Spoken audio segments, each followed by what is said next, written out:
Hi everyone, in front of me I've got Ulefone Note 18 Ultra and let me share with you how to reset up preferences on this device. So let's start with opening the settings, and here we have to scroll down to find the privacy. Sorry, not the privacy, the apps.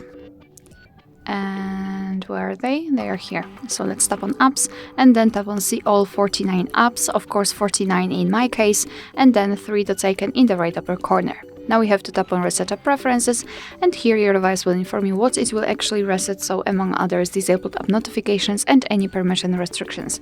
What's more, no worries, you won't lose any app data, so simply tap on reset apps and basically this is it. Alright, so that will be all. Thank you so much for watching. I hope that this video was helpful, and if it was, please hit the subscribe button and leave the thumbs up.